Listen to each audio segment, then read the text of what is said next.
Hi guys, and welcome to Chapter 5, Lesson 4. I hope you had a restful and peaceful Thanksgiving. I know I did. Today you're going to be doing terminating and repeating decimals, and you're going to be writing rational numbers as equivalent fractions or decimals. Decimals today is what you're really focusing on.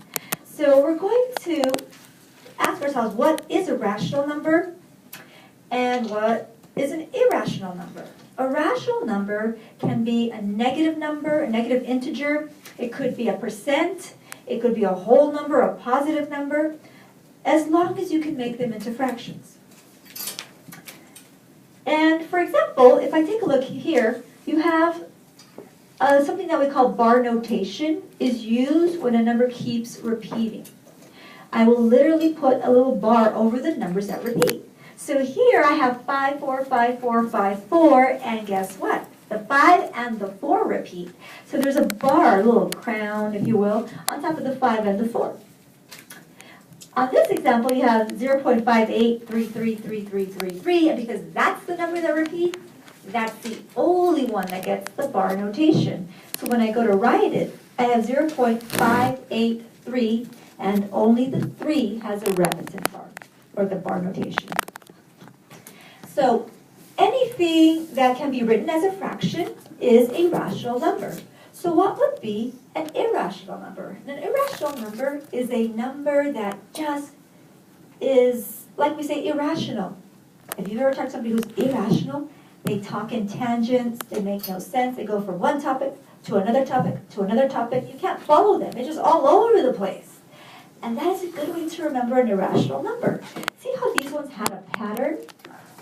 Some of them will terminate. They just go 0.12, and that's it, because there's no remainder. That's also a rational number. But an irrational number, well, it will go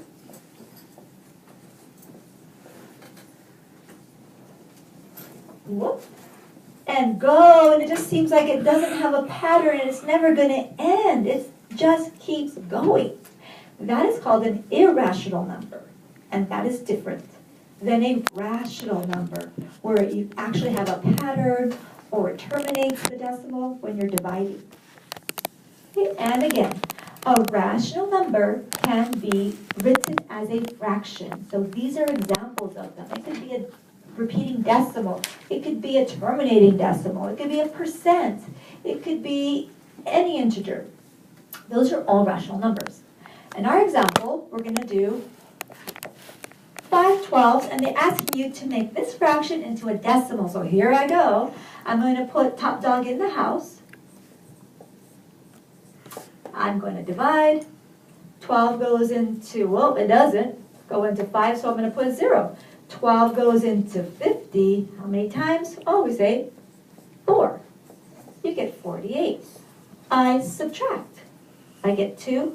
I put a 0 because I got to keep on trucking until this repeats or it terminates. Bring this down. 12 goes into 20. How many times? Once. I subtract. Oh, I'm going to elongate the bar, add a 0, bring it down. 12 goes into 80 6 times. I subtract. I get an 8. I keep on trucking because I have a remainder. 12 goes into 80 6 times. I get a 72, and I'm starting to notice I have a pattern. 80, 80, 80. I can stop. This is just going to keep on going. So when I go to write this, I put 0.416, repetition bar only on the 6. What if I have a negative fraction? Let's say I have a negative 1/4.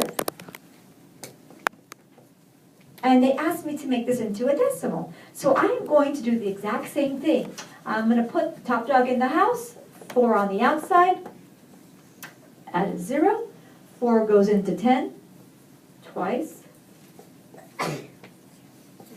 Keep on trucking. I have a remainder. 4 goes into 20 5 times. Love it. It terminated. It ended. It doesn't keep on going. My answer is 0.25, but it was a negative fraction. Therefore, the answer should be a negative 25 hundredths. And that is the basis of today's lesson, as you will be doing that with negative integers and negative fractions and positive ones, which are all considered rational numbers. Bye.